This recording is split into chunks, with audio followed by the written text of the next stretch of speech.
On today's hot topic, we're discussing the antipsychotic drug class. This is the group of drugs used to treat things like brief psychotic disorder, schizophreniform disorder, schizophrenia, bipolar, and so many others.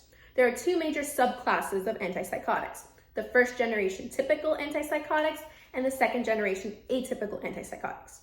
Now, these first generation antipsychotics are going to work at the D2 receptor to antagonize or block that dopamine receptor.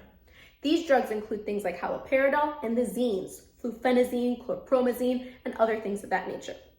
The major side effects that you have to look out for this first generation set of antipsychotics is extrapyramidal symptoms.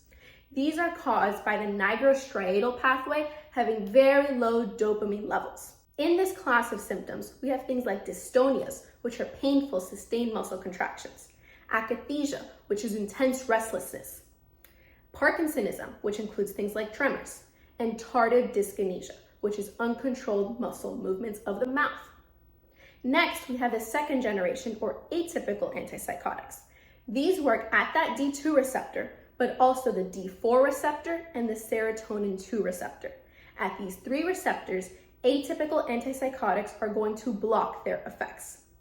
Now, the drugs in this class include things like aripiprazole, your dones like risperidone, and your penes like olanzapine.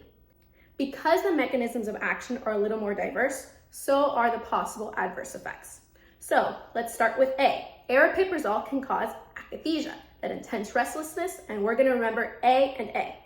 Next, we have olanzapine, and I'm going to remember that big O can lead to obesity, as well as other factors of metabolic syndrome, like insulin resistance and diabetes mellitus. Next, we have risperidone, and I'm going to think of that P right in the middle because it elevates prolactin. With hyperprolactinemia, we're going to have gynecomastia in men, galactorrhea or milky nipple discharge, sexual dysfunction, and amenorrhea. Next, we have ziprasidone. Ziprasidone unzips the QT interval to make it longer. Now, all antipsychotics can cause QTC prolongation, but ziprasidone is really known for this QTC effect. With prolonged QTC intervals, we can have torsades de pointe, which is a life-threatening arrhythmia. Finally, we're going to close out with clozapine. This antipsychotic is the last one we try because its side effects are really not that great. We have agranulocytosis, which is really low neutrophil counts. Because these neutrophil levels can get so low, they can lead to life-threatening infections, and patients need to have their CBC checked on a regular basis. Clozapine can also cause myocarditis, which is inflammation of the heart, and seizures. So that's pretty much it. Whether you're in the clerkships, in the clinic, or on your test, you have to know your antipsychotic side effects. My name is Alyssa, and this is Medisin.